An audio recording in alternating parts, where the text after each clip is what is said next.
Nick, I don't know if you know this, but we have some people that think that you're clairvoyant. I don't know if you saw this comment. Dude, you can't. You guys need to relax on that. And when I read that, this is the second person. One said clairvoyant, the other one said like I forgot what they said, like a magician or something. But I took a little bit of offense to it because I kind of feel like I'm clairvoyant to an extent, but no one's ever told me that other than my wife. Yeah, here's the thing. Everybody doesn't realize that this is Rob's show, and Rob's the one who organizes it. It makes me look smart, so they think I'm the one that's like saying all the smart stuff. It's like, guys, I'm just the guy that talks. No, Like that's look at that's this all. guy. Look at him trying to be humble over here. I mean, look, we're here on Tariff Tuesday or whenever you guys are listening to this. Tariff Monday, Post-Liberation Week. Boy, oh boy, you want to talk about a very interesting, probably the most interesting economic thing other than like COVID. Other than COVID, like shutdowns and the kind of global mess that caused for 6 to 8 months that you guys were led to believe was 4 years of problems. Right. But I look at it, man, and I go, this has been a real wild week. And I will say this: we had a commenter, and I know that you're listening because you want to talk about respectful. Yeah. He said a lot of crazy things about tariffs. I said, hey, man, why don't we let this thing play out? I'm not an economics expert. You're not an economics expert. We have no idea what's going to happen. Let's let this go 60 days. And he wrote back, fair to be honest. And I go, here we go. Yeah. There's the purpose of actually commenting on someone's page. Number one, for me to hear his point of view. And so we have all of these hardos of the week and bad situations. There are a lot of people, that are, really there to go, here's my opinion. Here's your opinion. Let's see where it shakes out. And I think we got to bring some light to that. Dude, I had the exact same exchange with a different person on YouTube, and it was a similar kind of exchange. And I said, interesting enough, we should circle back in 90 days and see what happens. He goes, that sounds more than fair. Cool. Yeah, and again, tune in every Monday to the show. Yeah, and I think what everybody, and I will say this to everybody about tariffs. Number one, 90% of the people that I see commenting on tariffs don't know how tariffs work. Right. They have no idea how tariffs work. They think they do, they don't. And if you educate them, they go, oh, I didn't know that. Mm-hmm. Okay? So maybe let's say this for all of the car people out there. Tariffs are not a tariff on the sale price, they're a tariff on the cost of good at the port at the time of entry. So if I pay $100 for, or let's just use $100 for a T-shirt, okay, something simple. It's a really nice T-shirt, I get it. $100 for the T-shirt, there's a 20% tariff. The cost of good is $100. I'm paying 20% on that $100. If I sell the T-shirt for $500, I'm not adding 20% on the cost of the sale price necessarily. Now, if I don't have enough margin, I may pass on the full 20%. But this is the thing we've said to reiterate. You have no idea how much BMW on a certain vehicle that they've built that they go, we'll eat 8%, and our dealer network eat another 9%, and we'll only pass along a 6%, price increase. We have no idea how this is going to shake out, and Ford shook up the world the fastest. Basically, so let's talk about that. Yes, Rob, go ahead. You get into it. Okay, all right, cool. Before we do that, I gotta cleanse my palate real quick before we start talking about. All right, I am a real American. Did you meet him? Real American beer, brother. Did you meet him? No, dude, I was too busy, and he had left the first place. I didn't catch the other two because they were further into Austin, but the hoster was in Austin, Texas, launching the Real American beer all over Central Texas. And I tried to get to him, man, but I just couldn't. The lines were wrapped around all the buildings he was at. I know, dude. All day. He's still electric, man. People still love that dude. Hey, you know what? Real quick, we should make this an unofficial official advertisement for the product because obviously we're getting nothing other than the taste of the beverage. This is really good. Have you had it? No, but I'll tell you the one that shocked me. Have you had the Troy Aikman beer? No. Is it good? It's called 8 or something like that. Marshall, my business partner, I know he's listening to this at HyperClean. When I was at our headquarters in Oklahoma, we had it. I couldn't believe how good it was. Really? I mean, I'll say this. Now, again, you step into some weird spots with talking about beer because there's like beer hardos. It's like, guys, let me tell you how my thing is with beer. I want something light and refreshing. It's hot here. It gets to 110 here. I'm not trying to drink a, Johnny's Canoe, chocolate, stout out by Dark the stout, pool. yeah. Like that. That's not Chocolate happening. stout and a nitro. I was gonna say Dodge nitro, a chocolate nitro stout. Yeah, man, it's good when it's Yeah. 90. Here's the deal, man. Like that's not my lifestyle. If you're into that, cool. I have bottles of wine at my house. I don't drink them all that often. So I'm not that serious, about, what you like to drink. But yeah, dude, I'm glad it's good. It is. Again, I'm seriously, happy. guys, it's tasty. Because you got to feel for a guy that passed on the George Foreman grill before it's George Foreman. Yeah, poor R.I.P. George, right? R.I.P. Yeah. George. He's no longer with us, and he got the Hulkster now. He's trying to make up ground, I guess. Hey, with the beer. big, we're talking about George Foreman. Big night in the household last night. Yeah. We got the first MMA glove fitting yesterday for my Really? 4-year-old. Yeah, got Let's the gi, go. got the MMA gloves. Oh yeah, dude, just got it all fired. You got the got the gym T-shirt, for Yeah. kids. Oh yeah, just fired up. Dude, you got to get the shin guards and everything. Might as well just throw all the gear on him. Let's go. Yeah, dude. All Yeah. right. Well, last thing, I will say Stone Cold's beer is also good. His IPA, I don't know if you like IPAs or not. I can drink one. Okay. It's not like something I want to have like 5 of, right? All right. Fair enough. I mean, back in my day, I would hit like 3 or 4 of them, and I'm like, I feel fantastic. I just don't, like I said, I'm a light beer guy. Sue me. Okay. You like what you like. All right. So all of that to say, we got real American beer here. I'll piggyback, or I'll preface this by saying we had a clip go out where I was talking about the F-150s that I was looking at, right? We're talking about the prices of them, the STX, the XLTs, the whole thing. 24 hours later, I get this being sent to me, and I saw it as well on some of the headlines. What is it called, Nick? It's From America, For America plan, which is Ford's way to say employee pricing. We got your back, here at Ford. Smart. Very smart. Very, very smart. So I want to get your take on it. It was at the top of today's list. We just talked about tariffs a bit. What's your take? Well, so when we talk about wait 90 days, this is why you would wait 90 days, because they're going to rifle through some inventory here that they have sitting on the lots, and they're going to make you feel good about it, which is a great marketing plan, by the way. But let's wait 90 days. Now, I want to say this. We're going to talk about tariffs from time to time. We are not geopolitical experts. No. We are not economic global experts. We're not going to the G7 meetings. None of you are. None of us are. Here's what I would say to my point of view here. Correct me if I'm wrong. If it's in the trade agreements that were signed, then they're not going to get tariffed. Right? Correct. So like the DMCA trade agreement, if you were already a part of that agreement, like for stuff coming out of Mexico, you're not going to get tariffed. Right. Correct? And that's what a lot of people missed on this whole thing is that Ford's supply they're at like 126-day supply. So they already have an overwhelming amount of supply on their lots that would get them through, I think this is running through June 2nd, I want to say. June 2nd, Sure. July 2nd, something like that. So kind of being under the radar, under the rug a bit, not really spoken about. Yeah, but also we don't know if they're actually going to have vehicles all year hit by tariffs, even when they run out. Because there are things carved out that unless you can look at the legislative paperwork, which is probably thousands of pages, I would imagine, that if you had a trade agreement already set in place, like from the previous Trump administration, I'm pretty sure you got carved out of these problems. Yeah. And again, I'm not saying I'm factually correct on that, but I saw some real conversation around Ford may not be hit with any tariff.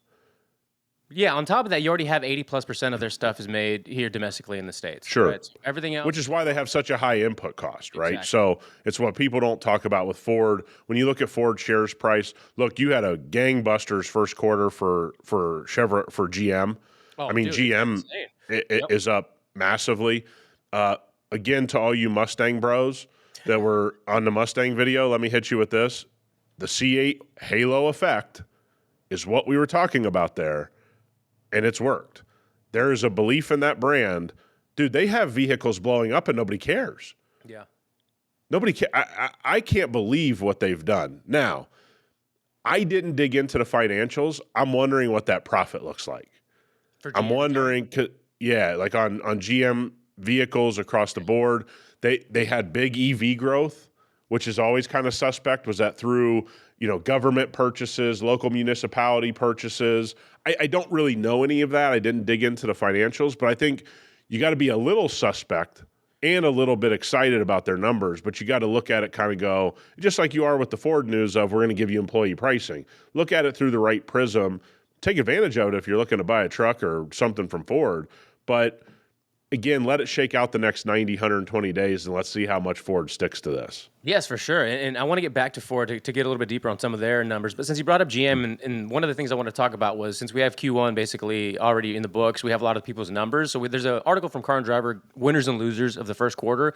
And since we're talking about GM, I mean, here's just some of the quick numbers for let's see, the whole brand, right? So GM, SUV, Arsenal got a hot start in 2025 with Buick, which again, a name you don't really hear all that often. If we're being And I would say to everybody, you see Buicks in the wild, they look good. People just don't like them. This meant 39% increase overall. All right, boosted by 50% of the Encore, which I've heard this week alone. Two people. My mom got a new Encore. My mom got a new Encore. I was like, oh, interesting. Yeah. Okay. Yeah. I guess I've been sleeping on Buick and the Encores. And Buick only exists for the Chinese market. I mean, it's only stuck around because of that. And now, are you going to see a resurgence? I got to tell you, we took the kids somewhere.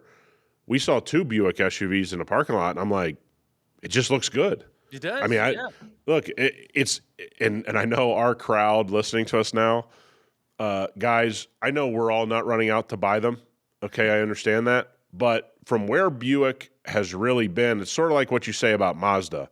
For a very long time, Mazda's just done the right things. Yeah. For quite some time now, Buick has just kind of done the right things. Like, it's continually looked good for a long time now. I mean, over a decade, the vehicles have looked good. Mm-hmm. They don't seem to resonate with a lot of us, and I understand why. But if Buick just stays the course, I don't. Where are they in 10 years? I mean, look, with China going all BYD, they may have a real problem. But the facts are what the facts are. The stuff looks great.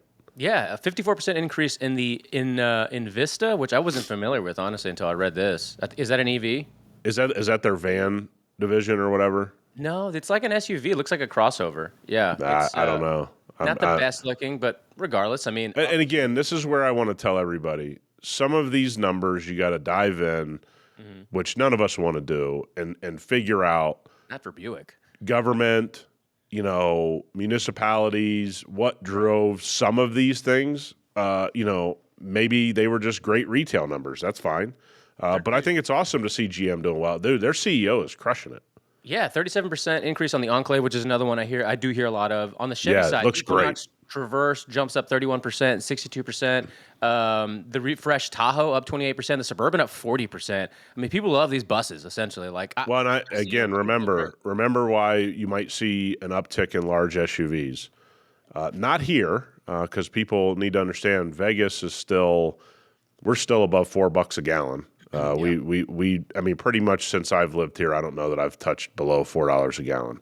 Wow. But you go to Houston, which I got family there, as you know, I think they were paying like $2 something.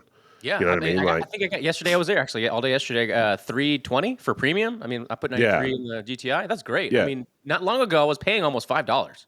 Yeah, no, we don't have that here. So I mean, it just stays where it's. I don't know. We never get a gas break here for some reason. So.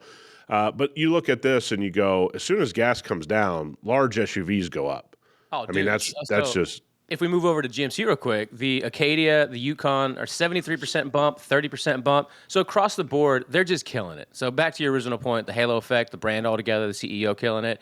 Yeah. I mean, if you're looking, I think that this might be a good time to try to find a good vehicle from GM. Yeah, I think there's a lot of people, especially a lot of people you'll have in your life, that you'll say, hey, I'm going to buy a car, and they'll go, tariff. Right. Because they're just going to parrot something they heard. Yeah. And go to the dealership and see what kind of deal you can get before you listen to Billy Bob, the brother, who doesn't know anything about the car business but acts like he does, which is about 99% of people in the economy. So I just think people need to realize, go to the lot and see what's going on. Because I got to tell you, I mean, I think we've done about 7 or 8 purchases through multiple brands. We're not having any trouble getting exactly what we want. Now, most of these clients I'm working with are not trying to beat the dealership up. Let me be clear. but they're also trying not to overpay, right? They just want a fair deal for that car. And we're not really having an issue with that. I mean, I had somebody say this on one of our videos, and I want people to understand. Well, yeah, I mean, if you're talking about American pieces of crap, it's like, well, no, bud, I've gotten good deals at BMW, at Mercedes, across the board. These guys and gals at these dealerships and manufacturers know they need to work to move cars right now. It's not as easy to move cars as it was 2 years ago. Doesn't mean they're not moving cars. Chevy, we just saw GM's numbers. Mm-hmm. I'm not sitting here and telling you're going to walk into the dealership and get 40 grand off of a Tahoe. But do I think you're going to pay over MSRP? Do I think you're going to have to pay all of these, markups and things like that? Largely, if you know what you're doing, those things are out of the system, and we're back to a little bit of normalcy here. Do we all want it to get cheaper? Yeah, man, we can always say that. Yeah, no, for sure. So to circle back to the Ford conversation, Motor Trend had a really good write-up about it. And I guess just to kind of circle back to your opinion of it, is because what they boiled it down to is it because of the amount of supply that they have, and a lot of it already being on the lots and not being subject to tariffs. A lot of it is just largely a marketing ploy, which they the way they phrased it was it could be any run-of-the-mill blue oval, Ford fan, Tastic, Sure. whatever. You know what I mean? Like, you still might get a good deal on it, but it isn't necessarily all being pushed by this big initiative of For America from Yeah, and by the way, why are we not okay with it? It's a marketing effort. exactly. Let me tell you, that's all these car companies do. Yeah. They build cars and they market them. And so whatever they can use to help themselves, that's what they're going to do. I don't have anything against that. But again, be aware, right? Don't be the sucker at the poker table, which is what we tell all of you. When you walk on a Ford dealership and they start saying, hey, we've put America first, come on, guys. I'm just here to look and get the truck I want, the car I want, the SUV I want. That's it. Don't buy into the hype because it is a marketing ploy. And it's one they should use. All of those things can be true, right? Like, you don't have to be angry about it. You can take advantage of it. And you can also go, hey, bud, stop saying that to me at the dealership. I just would like to get my paperwork done. You're allowed to kind of have all of those things at the same time. Somebody commented on YouTube because we mentioned how long you said on one of the clips the dealerships keep you there, right? This is when you were talking about I don't even go anymore. I just get my paperwork, DocuSign it or whatever. She said, it might have been he, sorry, but I remember as a kid going to the dealership how much time we had to spend there. It made me grow up to hate the dealership to this day of how long you have to Sure. be there. Oh, I remember this as a kid. and by the way, we all feel the same way, right? Just because you say it's cool that I can go pick up 1,000 horsepower car right down the street and that's a good distribution channel doesn't mean you love how you have to buy it. I had to go to Home Depot and buy some tools for my house. I don't love going in there. I mean, like you look on the website and it says, hey, aisle 9, Right. whatever, number 15, and you go there and you go, well, it's not here, right? So I don't think largely a lot of us like to go to many of these places, and the dealership's just another one. We go, I got to go deal with this all day, and it is an all-day event. I always tell people the same thing. If you're in a decent financial shape and you know what you want to buy, you don't have to do anything at the dealership. You call them, they send you the paperwork, you sign it, you say, hey, let me know when my car's ready, and you go pick it up. That's how we do, I would say 100% of our deals. Like, I don't even go to the dealership. Like, if you are in a good financial position, middle class, upper middle class, it doesn't matter where you are, you do not have to sit at the dealership anymore, but you got to be willing to say, hey, can you guys ship me the paperwork and I can go ahead and get it signed and get this done? Let me know when the car is ready for pickup. You can absolutely do that. On our way to Home Depot, real quick, I got to ask, are we going to go add to the Ryobi gang lineup, or what are we getting at Home Depot? No, I got the Milwaukee. I had to get a Milwaukee tire inflator. I had a whole tire situation On the Lexus? in the family Lexus. No. Have you ever had this where somebody's driving your car? Because I don't want to always put it on the significant other. Maybe you lent the car to a friend. Okay. And I go outside and the GX is leaning. Oh, no. And I'm like, what's happened here? So I go. Wasn't I told prior to the wheel being on the ground? Yeah. So we picked up a nail, a screw. Okay. Here's the funniest thing. Discount tire, I guess you could probably have this anywhere, have this situation anywhere. Are they just like printing money? They must be. Their customer Buddy, service. it is always busy. Have you ever been to a discount tire that wasn't packed to the brim? No, never. You have Never. to set an appointment online, guys. I know you don't. People. Hold on. do No. that. We did. Oh, We did. Okay. Okay. So this is a Friday night. Okay. I go, my tire inflator is at, because I like the auto ones. You just set up with a battery on it, whatever. Yeah. So I go, we can't take it now. It's like 7:00 at night. I said, but my tire inflator that I like is at my shop. Well, Home Depot's way closer than my shop to my house. And I'm like, we need one for the house because if the cars are here, we need it here. Yeah. So I go get one. Works great. It's fine. So get the tire pumped up. We got like an 11:45, a.m. appointment. Yeah. We go there. The screw is right in the middle of the tire. This guy is an ultimate salesman. He goes, well, we're going to have to see if we can fix that. And I looked at him and I go, but if you can't fix that, you need to shut this place down. And he just started like laughing. He goes, yeah, I know. I just got to say that. Cool dude. So we go in. I said, how long is this going to take? He goes, look, man, let me just tell you, we're like an hour behind. Always. They're always an hour behind. Yeah. And I go, that's cool, man. So luckily, some of my customers have built a very nice brand new casino next to this Discount Tire. Nice. So, there's some games on. So I call the house and I go, hey, just so you guys know, I'm not taking an Uber home. It's only going to be, I only got to wait because once they get it on the tire off, it's only going to take 10 minutes. Yeah. So I'm talking about like an hour and 10 minutes here. So 3 go sit. hours later. Yeah, go sit in the sports book, watch some games, and they handled it. But I will say this: Discount Tire is actually, if it wasn't always backed up, one of the most enjoyable places to go drop your car off because you're like, this will just get handled. Mm-hmm. Like it's one of the places I have real confidence in. I don't know if everybody else feels that way. If I have really sensitive wheels. I do the old, here's a tip, please don't scratch the wheels when you're putting this on there. And the one by my house does know us since I do have, like 10 vehicles on the road. Mm-hmm. So this is where everybody goes that is driving one of my vehicles. So I will say this, like they take very good care of us. Here's a funny thing. I start walking to the sports book. And I get a text from the manager who I was joking around with, and he goes, hey, man, it's probably not even going to be an hour. I wrote back, I go, hey, man, why don't you take your time? I'm just trying to go over here and watch the game. That's hilarious.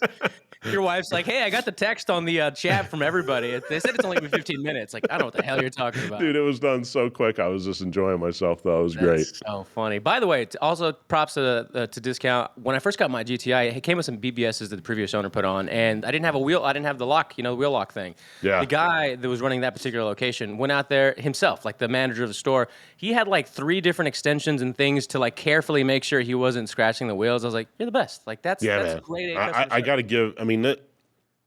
We all talk about our bad experiences with so many vehicles that I'm responsible for, that I pay for. Discount Tire never done me wrong. Never a headache, never anything. Now, I don't want to jinx it because everybody's human, but you want to talk about a business you'd love to own. These cats don't make, they're just like funny.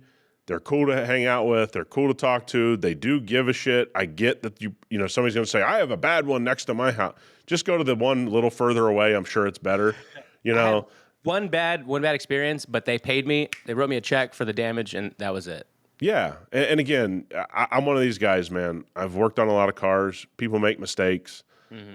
But I find, look, you got sensitive wheels you really care about. Flip somebody $100, $200 and go, hey, man, I love these wheels. Can you just please not?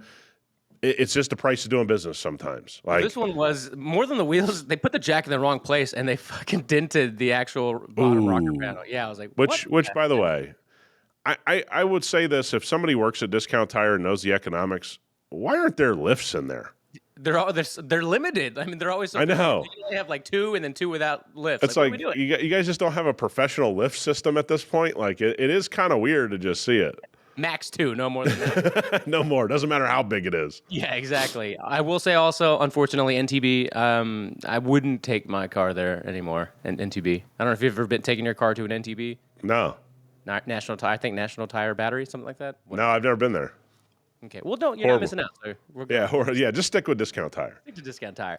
All right, let's have a little bit of a palate cleanser here. We had somebody, so there's some questions that, I try to put up periodically on the Instagram page. Somebody asked, Leno's Law. Nick, what's your take? Is it, if you're even familiar with it in California for the smog of classic cars, like, does it have a chance of actually passing? And here, I'll actually give you a little bit of the rundown. So if passed, Law Senate bill in California 712 would fully exempt any vehicle that has been made in the last 35 years if it is insured as a collector vehicle. Naturally, California's most famous classic car fan, Jay Leno, is all for the change. He even agreed to promote the bill that's been nicknamed Leno's Law. Yeah, look, I lived in California. The smog stuff, we have smogs here, smog checks here. It's a big racket. I mean, let's call it what it is. It's a big racket, these places that you have smog. So one of the weird things about smog to me is if you have a check engine light on, they can't smog the vehicle. Right. Okay? So then you can't register your vehicle. But while you're getting the car fixed, your tags expire. But you did try to smog the vehicle, but the check engine light kept it from being smogged. Now, the thing that I've always said is they have smog detectors that can go into the exhaust, itself and not into the computer system. They can use it manually. I've never gotten a good answer of, you guys are worried about the emissions. Put the thing in the tailpipe and test the emissions. Who cares if somebody's check engine light's on? Because if the check engine light's causing the smog to really come out at a level you don't like, it's going to show it, and then they fail the smog. But there's a lot of check engine lights, many of us have on, that is not going to expel more smog into the air. So right away, that tells you this is a huge money grab, okay? But the one great thing about the smog here, if they're run well, they'll do all your registration and everything. So if you look at my LX when I got it smogged, and I just went ahead and said, hey, you guys go to the DMV for an extra $100, and you guys sit at the DMV for me, and you get my registration, and I'll see you guys in a day. It's fantastic when they do that. Those are the only smog places I go to. It's like, if they're going to handle everything, I'm good. I had to look up here, January of 2025 in Texas, the mandatory vehicle safety inspections were eliminated for non-commercial vehicles. I don't know if you knew that. Still have to have the emissions testing required in certain counties for gasoline-powered cars between 2 and 24 years old. But yeah, man, we're just rolling back some of these restrictions out here. Yeah, so what I think should have always happened, and maybe when I was in California, this was the law, or maybe when I first moved to Nevada. Nobody quote me, but this was a situation where, and I think it may be right when I got to Nevada. I lost you for a minute there because it was reconnecting. The last thing I got was when you moved to Nevada. So did you have a 25-year-old car that's how you found out about it, or was it just? Yeah, I had a 25-year-old car at the time, but it would pass smog. Okay, so it passed smog, and the guy looked at me and goes, you don't have to have this car smog, just go get a classic vehicle plate. Nice. So at the end of the day, I didn't keep the car long enough to worry about that. I think I sold it maybe 4 to 6 months later, but it was and I believe it was Nevada. Some of you in California may have already had this early on in the smog world, and they changed the law later on. But if you want to keep this stuff online, if you want people to actually, if you're environmental focused, the last thing you want is are cars that have been built to be thrown in the landfill. Yeah. Right? That's actually anti-environment, right? The environmental push. What you want are these cars to stay on the road, stay in good working order, be well maintained. You want to, if you are truly into the environment, you want people like Jay Leno, who keeps all of his cars in tip-top shape, a way to keep his cars in tip-top shape. If you just tell them you're never going to be able to drive them, then they're all just going to end up in the crusher, in the ground, all kinds of fluids being leaked out, all that kind of thing. So you got to do something that allows them to keep them on the road, and California will find a way to do that. There's no doubt. They have too many very, very powerful people own classic vehicles in California for this not to do something. That reminds me of something we're getting a lot here recently, and that was cash for clunkers. But before we get there, if you're new to the podcast, we waited a little bit longer because we've been talking about so many interesting topics today. This is the #1 car culture-related podcast in the world on planet Earth. We talk about market predictions, trends, but more importantly, give you a good hang every single Monday. I will say, Cash for Clunkers, your thoughts on it, because we were talking about, I don't remember what it was. Oh, it must have been the 90s video that went viral on Instagram and TikTok a couple weeks ago, or about a week and a half ago.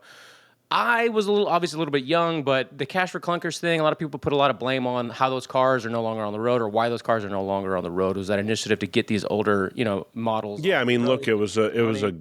it was a government quagmire. I mean, anything like this is gonna you always have to wait like 10 years to get the real story, and somebody writes a long article or a short book or a long book, and then all the stuff comes out.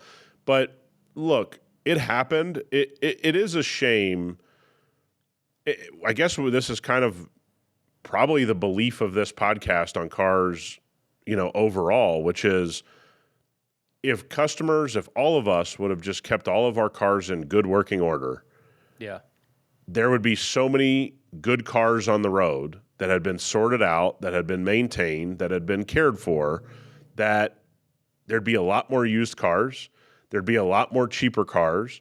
And so, yeah, when you talk about cash for clunkers, it took a significant amount of vehicles off the road. I mean, I'm sure most of them weren't worthy of being on the road at that point, right? But there were a lot of good ones that should have been kept on the road, and they weren't. And this is why we're having this conversation so much about, if you guys like 90s cars or early 2000s cars, finding cars that haven't been chopped up, finding cars that have actually had some level of maintenance from exterior to interior to drivetrain to engine. I mean, they're getting rarer and rarer. So all of us need to band together and go, hey, if you buy one of these 2001 XYZ vehicles, hey, man, just little by little get that thing sorted out and get it back right and get it in good shape, because they're not coming back.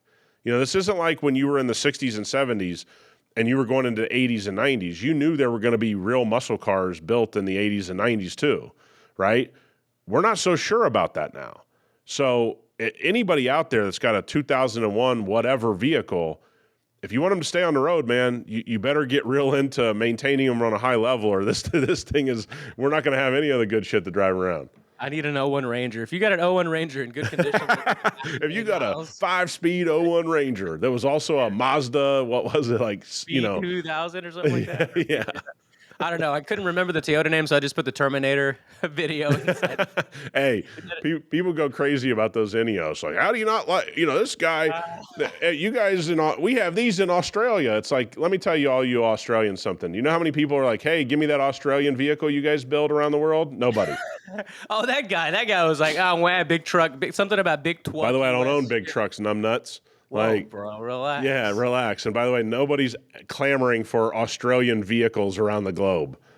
Or anything to do with Australia. Just kidding. I'm sure you're fine. Yeah, no. Hey, Australia's great. And I told him, I said, I didn't like them when I visited there. So, but there's a lot cooler stuff in Australia than those stupid trucks.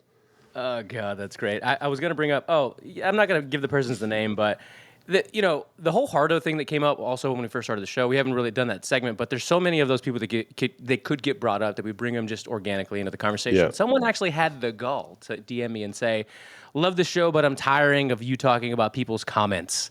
I was like, all right, you know what? You just can't please everybody. Most people enjoy hearing about the takes that we have on other people's thoughts about the car world. That's why we're doing the show. Yeah, I mean, look, the part of the podcast world is some people take comments live on the air. We're not taking comments live on the air. Some people have like a call-in number where they play a voicemail and then answer the question. I understand. That's why we led the show with, hey, we do have a lot of good commenters, okay?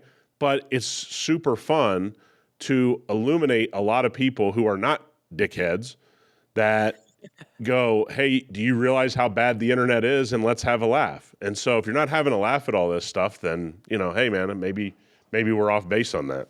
Yeah, what are we doing here? By the way, we're going to have a call-in show eventually, or maybe a segment or something. When we get big enough, can you just imagine there's this guy who will call in and people will tell him what they have, and he's like, oh, that's worth $5,000. The guy wants like 50 for it. You know what I mean? Dude, hey, have you seen a lot of, I think, C6 and C7s, ZR1s and Z06s coming up for sale? Boy, they're asking some money for those. They're still over $100,000.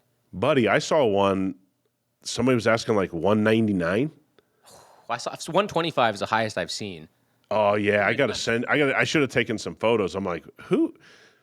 And I want to say this to everyone. Miles, like, what's the deal? This is the thing. one of the things that people don't understand about modifying cars is most people don't love the modifications you did. They love the modifications they do to their car. So people write, I got this C6 or this C7, and I've done all these modifications. High likelihood your buyer is going to reverse all of those modifications, just so you know how it works, okay? Because and they always put the shop. They're like, so-and-so shop in Houston, Texas. It's like, what do I give? I live in, Yep. yeah, I live in upstate New York. Why would I care about this stupid shop I don't know about? Like, people don't understand that what you think is cool in your locale because you know that shop does quality work, nobody else knows about it. You're not talking about Chip Foose. You're just talking about a random shop that works on some Corvettes in your area.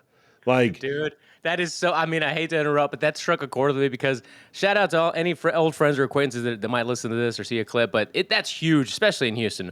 I mean, my people love them some single cab trucks with blowers and turbos. I went to Billy Bob's shop and he did this. Nah, It's like it's got to be like I went to Paco's shop. Like I know Paco does good tuning, but if you're not selling it to somebody from down the road in Webster, Pasadena, nobody who fucking knows who he is. Which I don't know if he's still tuning trucks. I'm sure he's great, but I'm just saying, like, people love putting that in the description. It's so fun. And by the way, they don't realize the internet's a large place. So, like, let's say that there's a European buyer that wants to buy your car. He doesn't know the shop. He doesn't know Paco. He doesn't know. I mean, unless you're talking about Jesse James or Chip Foose or somebody that's been famous globally, like, dude, this doesn't mean anything. But I have been surprised. 10,000, 14,000 miles. I think I saw one for $189,000. And I'm like, wouldn't you just buy the new one? Yeah, I was gonna say, like, they're dropping, right? I got, you mentioned it a couple of times, and I've gotten people send me listings, and I mean, you're talking about in the high 50s, low 60s. I've seen some here new. I'm like, what are we doing? They got a bunch of them on the lot. I mean, this is why I say you got to be real cautious. You got to celebrate GM's first quarter numbers, but you got to say, what's the next 2 quarters look like, and is it going to go back to normal, or are they just going to keep killing it? None of us know, but they do have inventory of C8 sitting out there. That number has come down dramatically. I don't think you're paying anything. Most of the time, you do get some type of rebate on all their vehicles. I think they paid a rebate of like an average of $2,000 to $3,000 that's set in their finances. So at the end of the day, GM's numbers are awesome, but C8 is definitely losing steam, meaning like from a purchasing standpoint, it's still a great car. But now you got to wonder what the next 12 months looks like for them. We had something submitted by a listener on IG, Brian P. on IG. Not really his last name, but I don't want to give it out in case he didn't want to have it out. U.S. sales of the Nissan Z exploded in the first quarter of 25. Nissan moved more Zs in the first quarter of this year than it did all of 23 and outsold Toyota Supras by a 5-1 margin. What are your thoughts? I was surprised by this. I had no idea. That's a huge number. My neighbor here, one of my neighbors here at the shop, he's got 30-day plates on a new Z. It's kind of like a purplish color, like a dark purple. If you see it in the right light, it looks pretty damn nice. I got in it, drove around a little bit. I would say this. I'm not super impressed with the Z or the Supra. I know there are people that are going to love those cars. I think they both missed the mark in some ways.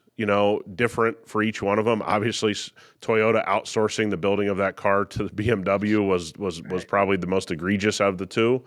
Nissan waiting like 200 years to redo the Z is another egregious act that took place.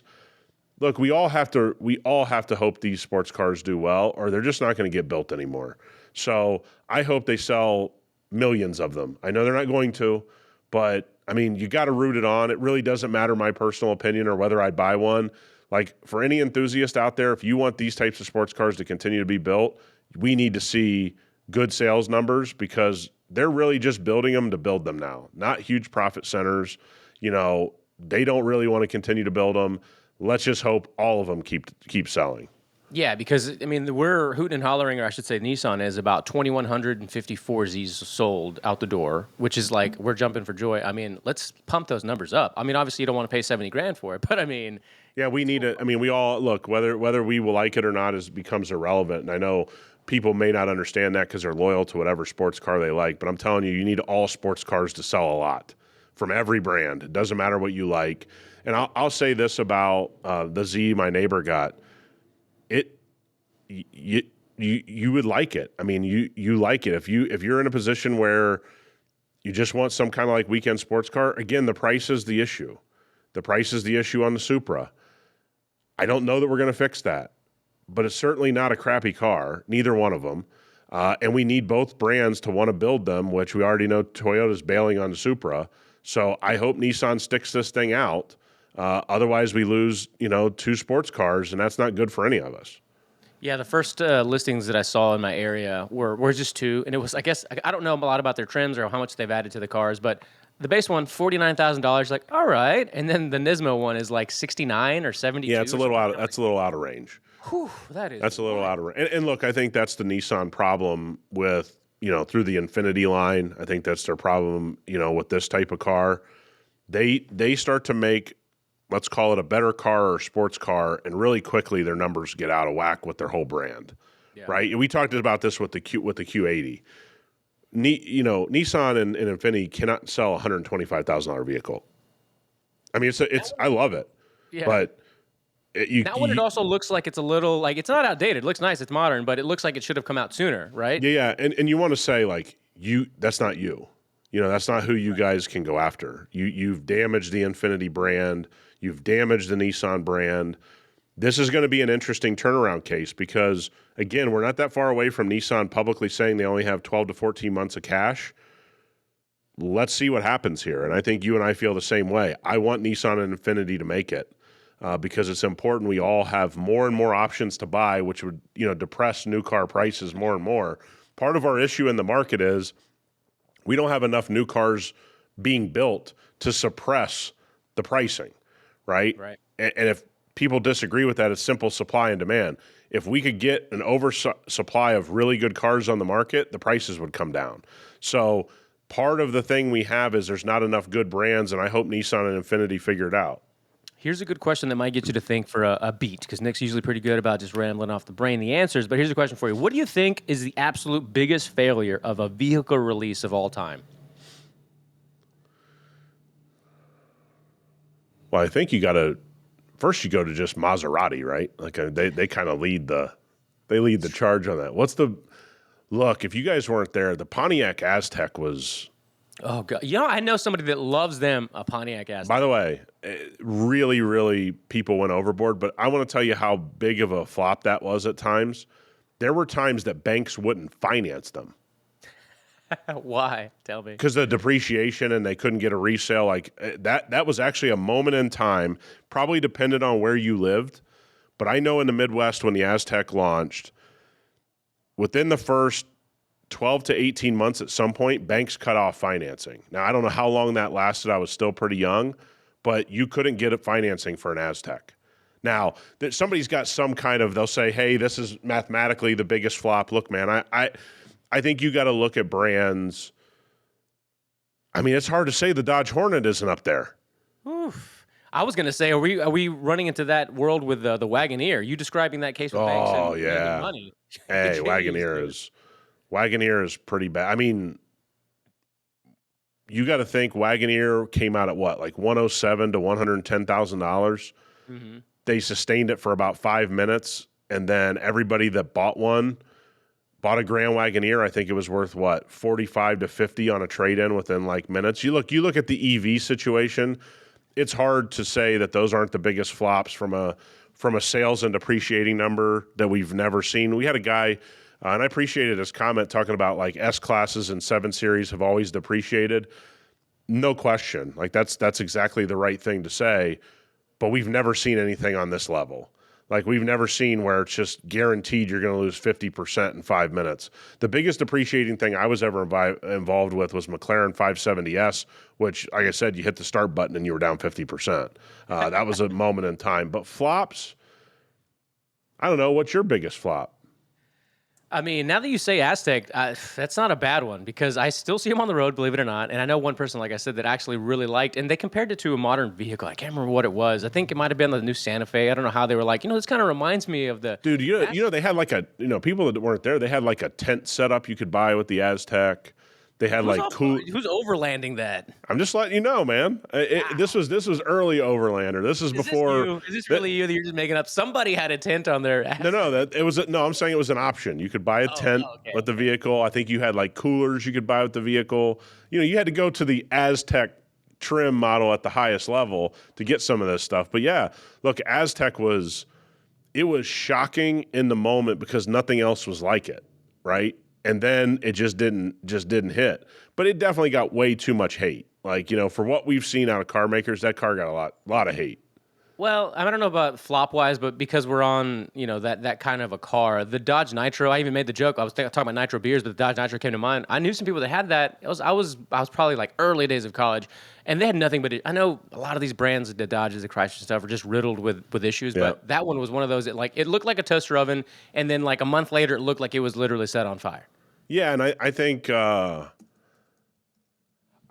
of the things that people, don't think about is like the Chevy SSR. Okay. Oh right. Yeah. There would be another one. You have The Thunderbird. They're bringing back the Thunderbird. dude, that was I mean, do you remember the Cadillac XLR? Which I always thought looked really good, but I mean, was a huge sales flop. You had a Tahoe hybrid. You remember those? They had the hybrid Tahoe before and it was absolutely. I mean, they wrote hybrid real big on the bottom. I mean, didn't sell any of them, and everybody knew it was just going to be a complete flop. But I mean, dude, you have so many of these vehicles. I mean, go back to like got a lot of hate. Yeah. What about the Fisker Karma? There'd be another one that would come to your mind. Yeah, like that was a huge flop. And by the way, they flopped multiple times. Now they're bankrupt again. I always thought the Fisker Karma, by the way, one of the all-time designs, if you see it in person, like real sleek, but I mean, it was going to flop. And so you have all these things that you could say. Yeah. It looked like a knockoff toy that I got from the dollar store as a 5-year-old. Yeah, no doubt about it. Like, one of the vehicles in the last probably, 20 years that got a lot of hate was, you remember PT Cruiser? Dude, I was going to say PT Cruiser. I also know people that love that car. Dude, I'm telling you, PT Cruiser got so much hate. One of the all-time deals I got, on a car was not for me. A guy who's a pretty famous like striking coach now. Okay. He goes to the dealership, unbeknownst to me, and he buys a PT Cruiser. And he goes, "Hey, something's not right. I wasn't there very long." And I'm like, So I said, "Hey, man, when you get the paperwork and you get it organized, bring it to me. Bring it to the gym." So I looked at the paperwork. They forged his signature on a bunch of things. So guess what happened? He had this car for like 20 days, and I negotiated. He got a free vehicle. Because he never paid $1 for that PT Cruiser. Nice. Biggest savior for him because he's dude. They literally forged his signature on like 75% of the paperwork. The salesman did. For the 20, that's ridiculous. But for the 20 days that he had it, did he actually say, "This is kind of a nice car"? Oh yeah, loved it. Buddy, he drove that thing till the wheels fell off. Now, for any of you that have never been like in the MMA, jiu-jitsu, striking world, these dudes are not car guys. I mean, until you start talking about like the champ and the heavyweight champ and like Francis Ngannou and Conor McGregor. Look, those people. Yeah, dude, it's not a lot of like BMW X5Ms. It's like I just need to get to the gym. Yeah, it's Jeep Renegades and BO is what it is. Yeah, it's like, dude, just buy you some defense soap. Like you can't just. I had to do some education on defense soap last night. Like, hey, okay, when we get off the mat, I need you guys to use this soap. And they're like, "What are you talking about?" I'm like, "Just trust me. You don't want staph and ringworm, okay? Dude, what's that?" You don't want to know. Yeah, exactly right. I want to run through a couple of the winners and losers here from the first quarter of 25, just for people to know in case they're kind of wondering, like, oh, what have I kind of missed? We already talked about GM, Buick, that whole brand. Winners for Toyota, the BZ4X and the Subaru Solterra. Wasn't even really familiar with them, but I guess they're selling really well. I'll tell you what. Do you feel like this is more like the sub $60,000 cars are just now going to pick up steam because, I mean, consumers don't have a choice? It feels like that's really going to be a driving factor here. Yeah, when you're limited to the options and the price point, everybody's kind of come to accept what the price point is going to be. Like you're probably around 35 to 45 for most people, where honestly, a lot of these should probably be in the 20s. A couple, not too long ago, a decade ago, they should have been in the 20s.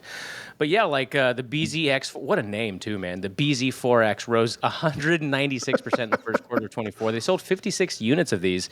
The Prius up 25%, Sienna up. I mean, those are always up. Prius, Toyota, or rather Prius, Sienna, the Corolla hybrid. What they say about the 4Runner sales?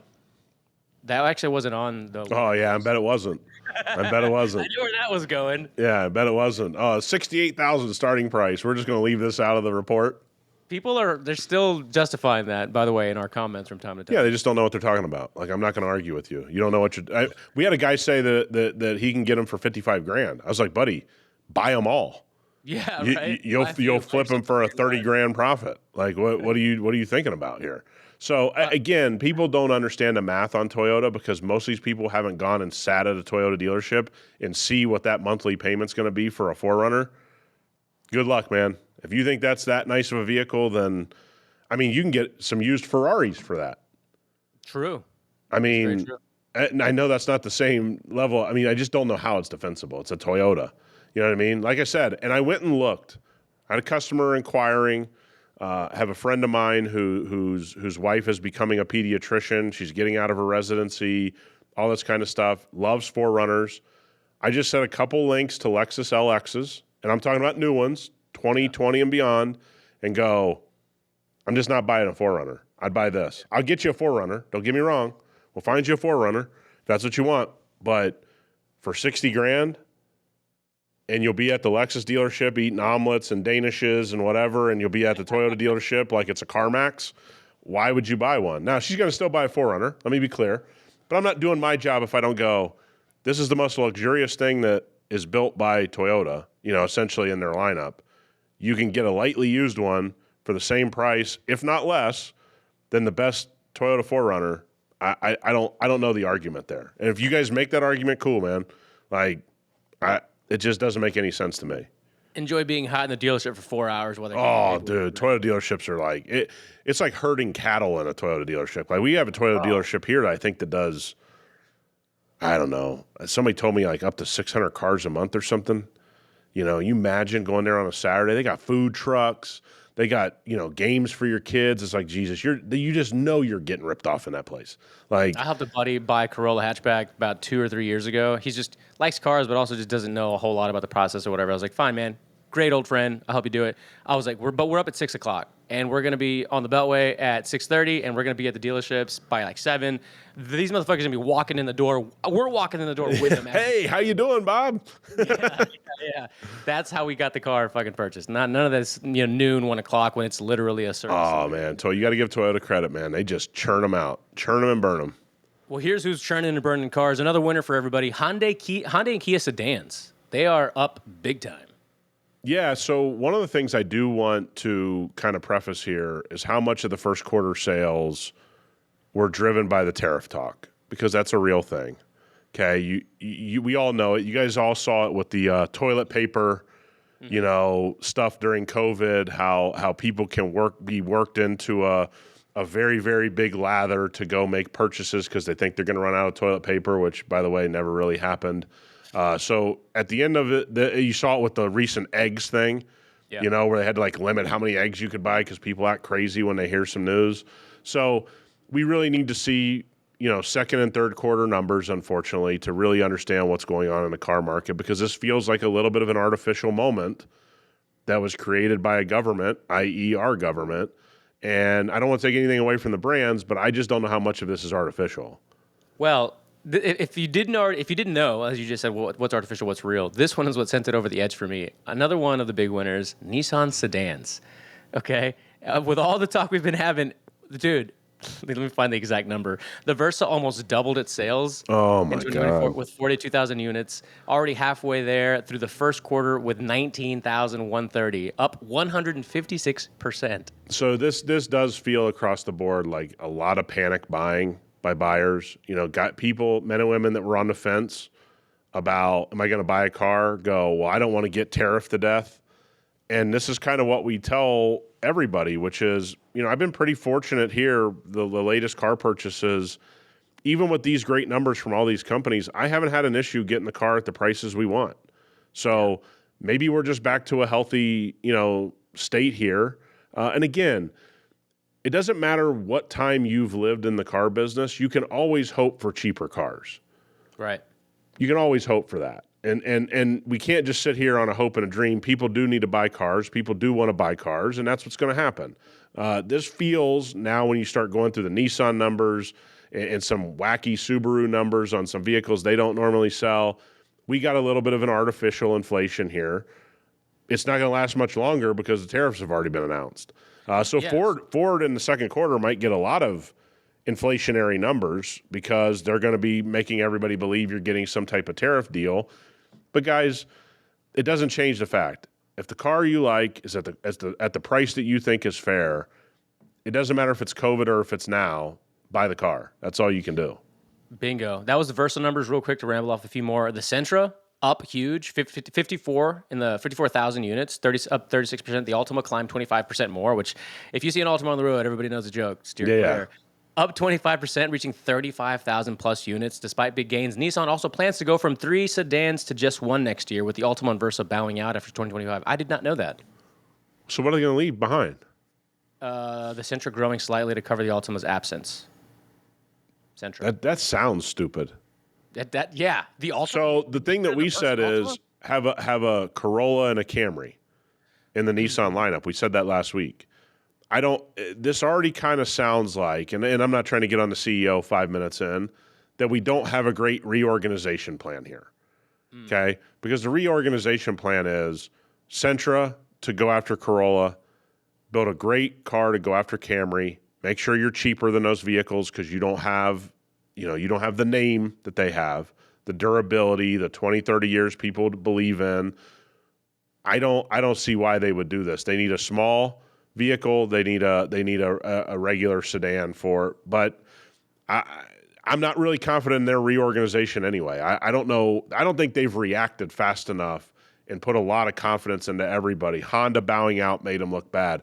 I hope it all works out for them, but getting rid of Altima, again, if you were going to put Maxima back in, maybe. That might be what they do. They didn't mention that, but that might be what they do, right? Because that was one of those bigger body cars. But hey, what do we know? We're just a couple 1-2 journalists on a podcast here. Big J journalist. Just talking our shit. Real quick, those are all winners. Losers, Dodge. I mean, need I say more? Yeah, you can just say Stellantis. Yeah, could they have lost any more than we already assumed they were going to? No, not even worth reading off the numbers. Sorry. Losers, American Sports Cars was on the list with the picture of a Corvette at the top of the list. Mustangs, Mustang we haven't talked about. They're having actually a hard time selling new Mustangs. So this might be a time to pick up a new Coyote or something with this whole Ford. I look, like I said, if you are in the market for a Ford, take advantage of this marketing ploy because maybe you go out there and get you a deal because they want to do they are looking for good PR. This is a PR marketing play 101. Plus, it's probably not a bad decision to liquidate some of the excess inventory. I know Lincoln's running the same deal. So I'm in the boat of, hey man, if you're a Ford person, this is probably a time to look at Ford and see what you can get. No surprise, Wagoneer slid 59%, 5,400 units sold. Massive slide in the amount of units that those sold. The electric Wagoneer managed to move 2,500 of them, which is way more than I thought. That's crazy. I'll say it again. I wonder how many of those were to government agencies, local agencies. I wonder what the negative. What those 2,500 people were thinking. Hey, we're going to go electric with a company that's always struggled with electrical. Losers again. Lastly, Toyota Crown and Highlander, which I was kind of surprised by that. Highlander, I think, has a pricing problem. Very expensive. And they were hard to find for a little while, but just overall expensive. And I think they lost a lot with not being available. I think it's been a tough. Now, Highlander's always moved, so I want to make sure everybody knows what I'm saying here is that when you have such limited inventory for so long of the Highlander that people were trying to buy, they just moved on to another vehicle, so you lose some momentum there. Oh, how could I forget this real quick? This is the last one for the losers. My boys over at Audi. Their EV, deemed the flagship e-tron, right? The GT had a dismal first quarter of only down 68%, only 250 units sold. Audi's in real trouble. Huge. Audi's in real trouble. Huge. Yeah, they're not like when we say real trouble, I don't think Audi's going away. Don't get me wrong. They are a candidate a lot like Nissan. They need full turnaround. I mean, they need somebody to come in there and chop that brand up. And I mean, I can't believe how old some of these vehicles' design is. Can you? No. That was the Audi thing. You bought Audis for two reasons: super luxurious interiors and because they always had the best designs, right? Yep. They are so far away from that. I mean, it's not even anything recognizable of Audi at this point. I don't know what's going to happen to them because I don't think people, if you don't pay attention and you're not a nerd about this stuff, Audi's in serious, serious trouble. Yeah, numbers wise and also just kind of interest wise. Like if you look at, I know the refresh just kind of came out for the RS3 and soon to be S3, but what we've seen since 22, you look at the back, you're looking at a Kia Forte, and Oh, you that's look a at the good way front, of looking at it. it's identical to a Kia Forte. And you look at the front and you're just like, it's nothing Audi. So you have something in the front that looks nothing like what you expect to look, in the back that looks like something like a Kia Forte. There's no wonder it's terrible numbers. Yeah, and I would just say this. They kind of fell into the Nissan problem with Infinity, which is, guys, you got to redesign. I mean, you got to keep things up to date. You got to, I don't know why this happened other than bad leadership, lack of investment in the brand. The weirdest part is that they used Audi to guinea pig the look for the Taycan. You know what I mean? Like the e-tron, they kind of guinea, and then they just didn't give a shit about the Audi one. They're like, yeah, whatever. Well, that's how it felt like most of everything's been an afterthought. At least it feels like if you keep up with that part of the world, everything has felt like an afterthought for a while now. And that they were actually, at one point in my lifetime, all Audi had to fix was reliability. They never had to fix design. They never had to fix the interior quality. They always had to fix reliability. We are now at a point where Audi's got to fix everything. Yeah. And that happened really quickly. I mean, we're not talking about 65 years here. We're talking about in the last, 10 to 12 years, they went from we need to fix reliability to we got to fix the whole goddamn brand. Yeah, there's no identity, right? At least it doesn't feel like it to me. As someone who likes I'll tell you where it kind of jumped the shark.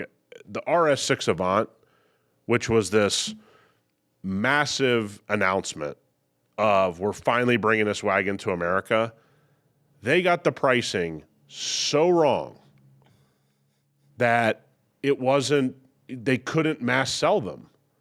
And you go, guys, I want you to make your money, but you actually need to use this to get this on the road, to get people excited about your brand. How many RS6 Avants do you ever see?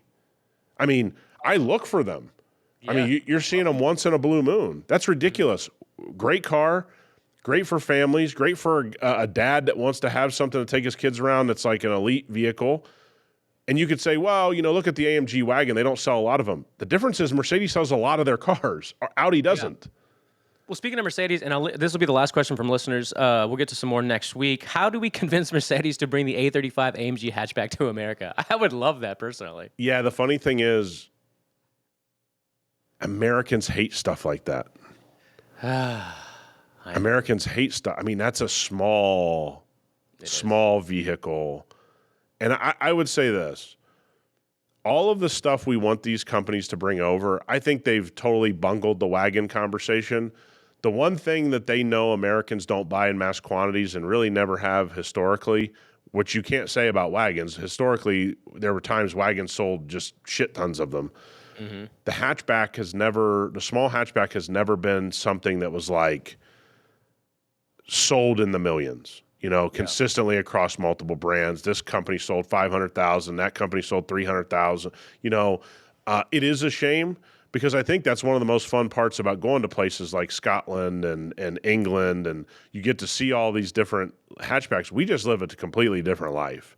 I just don't think any of that stuff's ever going to be. No, instead of the AMG, hatch, we're going to get some bigger twucks because Americans love the twucks. To go back to our Australians comment.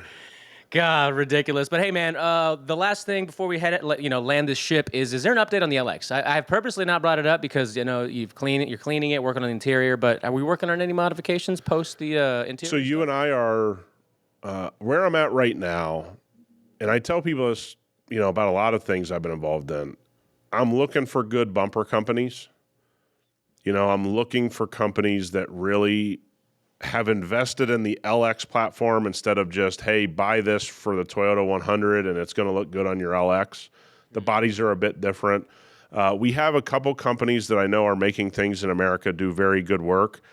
Problem is, some of these companies are out, 6, 8, 12 weeks to get something. So it wouldn't even happen quickly anyway. So we're on the bumper train. I would like to do something with the suspension. The suspension is nice, but I'd like to go with a little higher quality suspension. But no, we're not any further along. And look, guys, I'm not gonna sit here and play. Like, one of the moves we got to make with this podcast is we got to get some people interested in the project that can come on board, that see the value in us shooting YouTube videos and making things work, for their brand and those types of things. You guys see it all over. Am I going to go dump, 20 grand into this vehicle? That isn't me. I'm in the car business. But yeah, we are trying to lock down some good providers to work with and partner with. Fantastic. Well, everybody, if you haven't already left us a review or a 5-star rating on Apple, please do that. And same thing for Spotify. We're just keep climbing the charts. We keep climbing the YouTube subscription. So we appreciate everybody there. Like, subscribe on the YouTubes and all the socials, Clutch Culture Pod everywhere. And we'll see you next week. See you guys.